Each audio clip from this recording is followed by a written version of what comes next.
the truth of what happened to their 18-year-old son, Nolan Wells. And from that day to this one, it has been the same objective, to have truth, transparency, and find out what happened to Nolan. Search crews like this one you see here in the air have been searching for him for more than 40 hours now.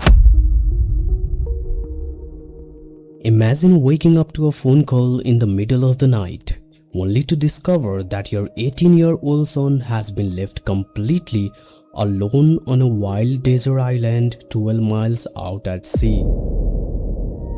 This is exact horror story that unfolded on July 4th, 2026 for the family of Nolan Xavier Wells.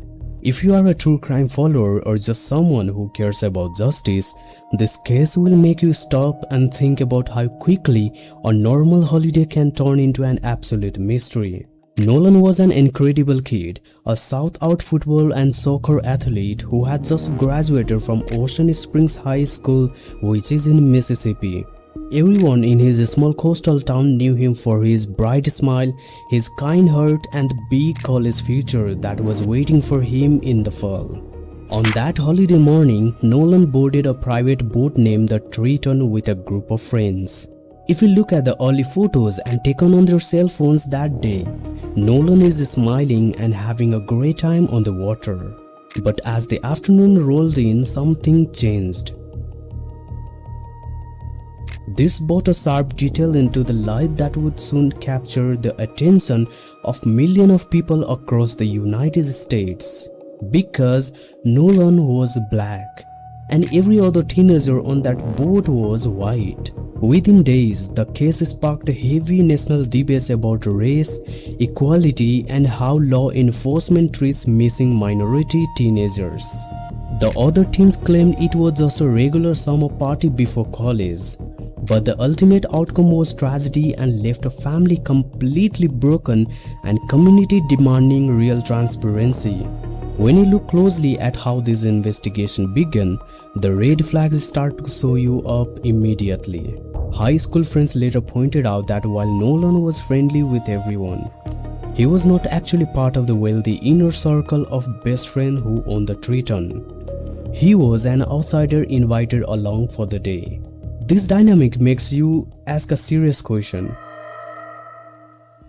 Did this group truly look out for Nolan when things went missing on that isolated island? Because this happened in a rural part of Mississippi, local activists quickly argued that the case carried deep historic weight and required absolute openness from day one. Yet the local sheriff office did not share the evidence early on, fueling massive public suspicion. The core mystery of the entire timeline happened at 4:31 p.m. when the Triton fired up its engine and drove away from Horn Island to head back to the mainland.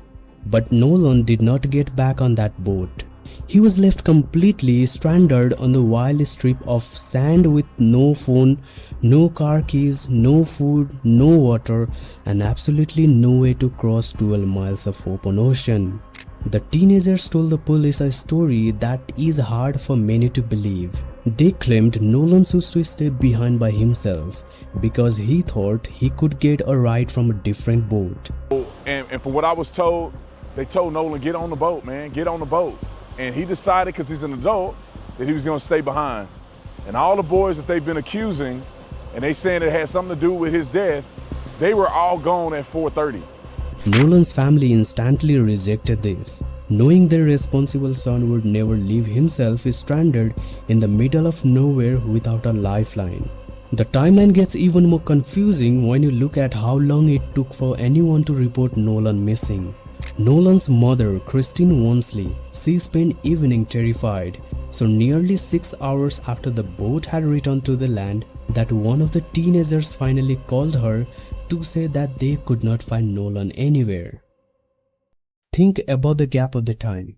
While a friend called the US Coast Guard to start a massive search in the dark ocean waters, Christine rushed down to the local boat docks to search for her son herself. What she uncovered next is one of the most suspicious pieces of evidence in the entire case. When the Triton returned to the mainland, it brought back Nolan's car keys and his cell phone. So here the even more shocking result is a forensic look at the records. That showed someone had manually deleted multiple text messages and location points from the phone after the time Nolan went missing on the island. This means while Nolan was isolated out at sea, someone on a land had a physical possession of his phone and was alerting the digital records. The fact that the teenager waited 6 hours to notify anyone is a detail that true crime analysts and the public simply cannot ignore. The teen said they just assumed he found another ride.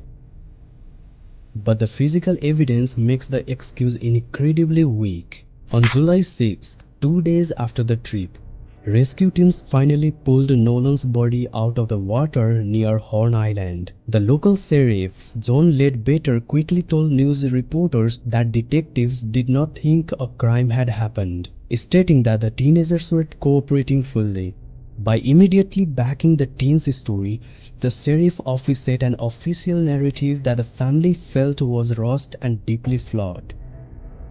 When Nolan was found, he was floating face down. Nolan was powerful, highly trained athlete and an excellent swimmer. The idea that he simply drowned right next to the sand without any sign of struggle is incredibly difficult to believe unless he was compromised first. Witnesses on the nearby boats even claimed they heard loud, angry shouting near the Triton right before it left the island. Losing all confidence in the local police department, the Wells family hired famous national rights civil lawyer Ben Crump to launch an independent investigation. Crump stood before the media cameras and boldly stated that the stories told by the teenagers did not align with the physical facts. You hear on the video, Nolan said, "Give me my freaking phone. What are you freaking doing?" High-profile figures like A.I. Sharpton and Tyler Perry joined the fight, helping put together a massive $125,000 reward for information leading to an arrest. By late July, the family traveled to the NAACP National Convention in Chicago to share the results of private autopsy report founded by the family, conducted by premier forensic expert Dr. Roger Mitchell. The independent report officially listed Nolan's cause of death as undermined. This was a massive blow to the sheriff's simple drowning theory. It proved that the medical evidence could not confirm the police story, forcing the state of Mississippi to send high-level investigators to monitor the local county department. But the private autopsy also revealed how difficult it is to get clear answers within the system. When the private doctor received Nolan's body, he discovered that the Mississippi State Medical Examiner's Office had already performed the first exam and kept the crucial physical evidence. The state lab kept the deep inner structures of the Nolan's neck, throat and lungs. Without these vital tissues, it was impossible for the independent doctor to check if Nolan's had been choked or struck in the neck. Despite this major hurdle, the private doctor found a critical detail that the state doctor completely left out: a massive surf 12 by 8-inch deep bruise on the back of the Nolan's head. The state claimed this was just a natural blood pooling after death. The family openly questioned why the state lab kept the neck tissue. In the early month of August, the United Cajun Navy released a detailed 22-page report that recreated an exact timeline of July 4th by using digital data, phone pictures, and witness logs. So let's look closely at the facts they gathered. At 3:23 p.m., we see the last confirmed photo of Nolan alive on the sand. By 3:50 p.m., multiple independent boaters reported a violent verbal argument happening right next to the Triton. At 4:27 p.m., a second unnamed mystery boat left the area. And at 4:31 p.m., the Triton's computer logged its official departure. The small town fractured completely, with wealthy families hiring private bodyguards, while Nolan's former football team tore itself apart online over who was hiding the truth. The ultimate answer to this mystery remains locked behind a wall of electronic evidence. The case file remains open, but the truth is what the public is searching for.